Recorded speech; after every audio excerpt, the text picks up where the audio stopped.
A gente já está sabendo o que passa na cabeça de um perfeccionista, mas o que ele sente? Hoje a gente vai falar sobre emoções geradas por crenças de perfeição. Eu sou Márcia Verônica, sou psicóloga, terapeuta racional emotiva comportamental.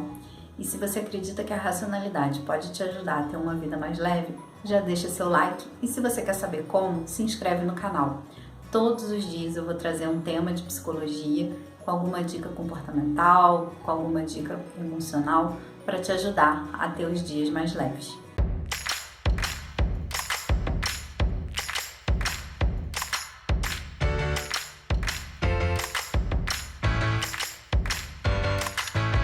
Esse aqui é o terceiro vídeo de uma série de 5 sobre perfeccionismo. Para você entender melhor, eu te sugiro ir lá na playlist e ver os 2 vídeos anteriores se você ainda não tiver visto. Hoje a gente vai falar sobre as emoções mais frequentes sentidas por uma pessoa com traços de perfeccionismo.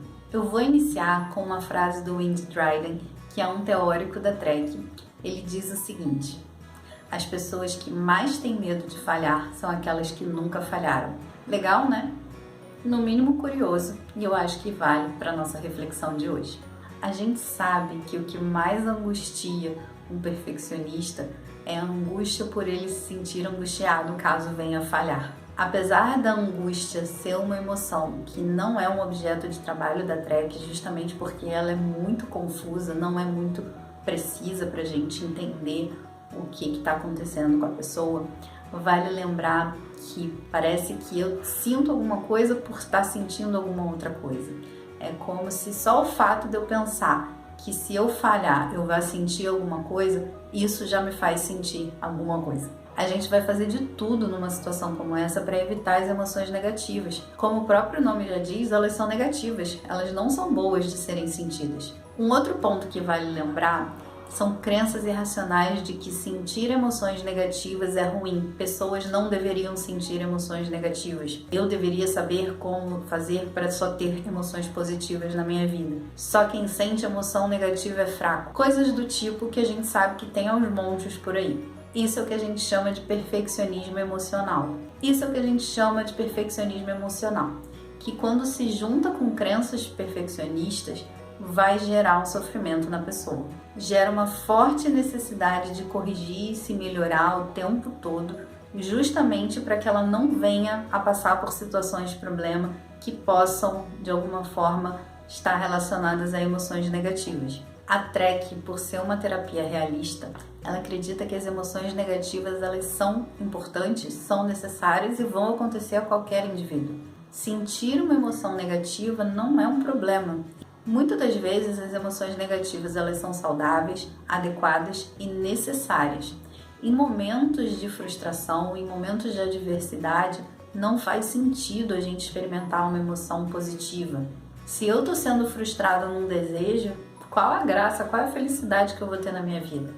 Não estou dizendo que quando isso aconteça seja algo terrível, não estou dizendo que não tenha nada de positivo em alguma adversidade, em alguma situação injusta. Mas é muito difícil que a gente vá sentir emoções positivas numa situação como essa. Considerando o perfeccionismo como algo ruim, considerando o perfeccionismo como algo não humano, vamos entender um pouquinho como é que essa aversão a sentimentos, a emoções negativas contribui para a manutenção do ciclo do perfeccionismo. Eu vou trazer para vocês alguns modelos ABCs de crenças irracionais que geram emoções negativas não saudáveis com relação a perfeccionismo e no final eu vou te fazer uma proposta de como repensar e retrabalhar as suas crenças de forma racional, assertiva, para que você seja mais capacitado para enfrentar essas situações difíceis. Lembrando que o perfeccionismo, do ponto de vista da TREC, está relacionado a crenças irracionais e as crenças racionais alternativas, então, estariam relacionadas à excelência. Diante de uma situação muito comum, que seja fazer a apresentação de um trabalho na faculdade, na escola, a gente talvez se pergunte, será que vai sair perfeito? Se eu tenho crenças catastróficas de perigo, de ameaça, eu vou sentir ansiedade, porque eu sei que vai ser terrível se a minha apresentação não for perfeita. Isso pode me levar como consequências comportamentais a evitação, eu simplesmente não vou fazer a apresentação. checagem excessiva, eu vou revisar várias vezes, eu vou treinar várias vezes. E também de queda da produtividade. Eu vou ficar tão preocupado com o dia da apresentação que eu não vou conseguir organizar todo o meu pensamento. Isso depende só de mim. Eu sou o único responsável por isso sair perfeito.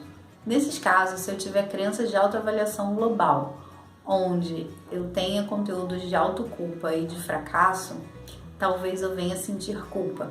Como algum comportamento possível, a gente pode pensar numa procrastinação. Eu vou pedir para o professor para eu ser o último a apresentar e no dia da apresentação eu ainda falto, peço para fazer um trabalho. Também posso cair na supercompensação, já que eu sou o único responsável, eu tenho que garantir de todas as formas, de formas excessivas e irreais, de que essa apresentação saia perfeita. E até mesmo comportamentos de autopunição.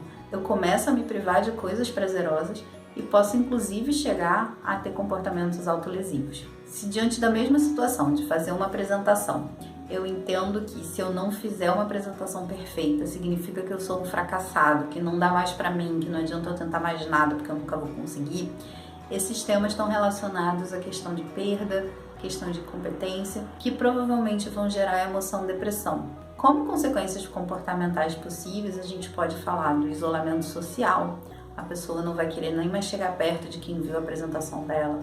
A gente pode falar de autocriticismo, de ruminação de falhas e erros, ela vai ficar repetindo aquela imagem mentalmente várias vezes. E também falar da evitação das próximas apresentações. É como se ela não se permitisse se dar uma nova chance de tentar de novo, porque se ela já falhou uma vez, significa que ela vai falhar em todas. Na mesma situação ainda, se a pessoa pensa diante de uma apresentação, vai ser horrível se eles me julgarem, se eles perceberem que eu errei, é bem possível que se ela tiver crenças de catastrofização, de supervalorização da opinião do outro, e ela tiver uma leitura dela mesma como alguém sem valor, é bem provável que ela vai sentir vergonha. E como comportamentos possíveis, talvez ela vá se afastar, talvez ela vá se esconder, talvez ela vá evitar próximas situações como essa, ou se por acaso ela vir a aceitar no futuro, ela vai ter comportamentos de extrema busca de segurança justamente para tentar evitar a falha. Na mesma situação ainda de fazer uma apresentação, se a pessoa tem pensamentos do tipo: por que as outras pessoas não fazem do jeito certo? Por que eu tenho que depender dos outros? Eles são os inúteis. Se diante desse pensamento a pessoa já tiver crenças irracionais de avaliação global do outro, como se por uma falha do outro o comportamento, o desempenho e o valor dela estivessem em xeque, de fato ela vai caminhar para sentir raiva. Comportamentos possíveis seriam a agressividade com relação ao outro e cada vez mais ela vai aumentar o seu nível de exigência com relação ao outro. Nesse vídeo eu trouxe 5 possíveis emoções das 8 da TREC.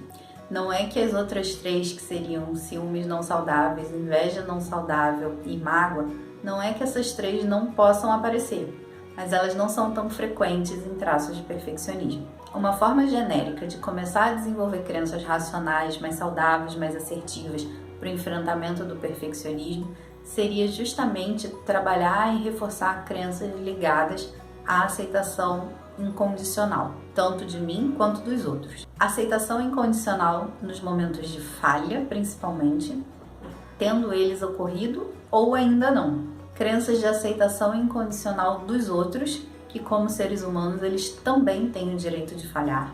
Visão moderada do erro, observe que eu não estou falando visão positiva do erro, é simplesmente entender que o erro é ruim, mas ele existe e por mais desagradável que seja, a gente pode suportar. E tolerância à frustração, que é a tolerância à falha. Mas o caminho para a excelência ele também passa pela questão das preferências. Sim, nós somos seres humanos, nós temos gostos, nós temos desejos, nós temos todo o direito do mundo de dedicar boa parte da nossa vida para alcançar os nossos objetivos, para alcançar os nossos sonhos, para conquistar alguma meta pessoal. Sim, isso é super legítimo. A dica é: se prepare caso isso não aconteça. Como? De uma maneira muito simples, simplesmente aceitando o fato de que eles podem não acontecer, por mais que você se esforce e por mais que você tenha preocupações. Mesmo que você fracasse, mesmo que você não consiga um determinado objetivo que era muito importante, que você colocou muito esforço, isso não significa que você não vai conseguir fazer mais nada na sua vida. Não significa que você fracassou em todos os sentidos, nem que você é uma pessoa que não serve para nada. Desenvolva a habilidade de avaliar o seu comportamento e não você como um todo. Sem dúvida, no momento de uma frustração, de uma adversidade, você vai sentir emoções negativas, mas são aquelas emoções negativas saudáveis que eu me referi lá no início. Você vai se arrepender de talvez não ter feito tanto quanto você acha que poderia. Você vai ficar triste porque de fato você falhou. Você vai ficar irritado com alguém porque às vezes pessoas frustram nossos caminhos. Você vai se preocupar e talvez isso vai te ajudar a planejar melhor os próximos passos. Mas é justamente esse o ponto. Você vai ser capaz de refletir sobre tudo o que aconteceu de uma forma saudável e seguir sua vida rumo à excelência, que eu tenho certeza que a partir de hoje vai ser a sua próxima meta de vida. No próximo vídeo eu vou trazer para vocês um modelo clínico cognitivo-comportamental de perfeccionismo. Se prepara porque muita gente vai se identificar, mas a gente vai também falar de como faz para sair desse ciclo. Eu encerro por aqui desejando que essas reflexões elas sirvam para te ajudar nessa tua caminhada e a gente se vê no próximo vídeo.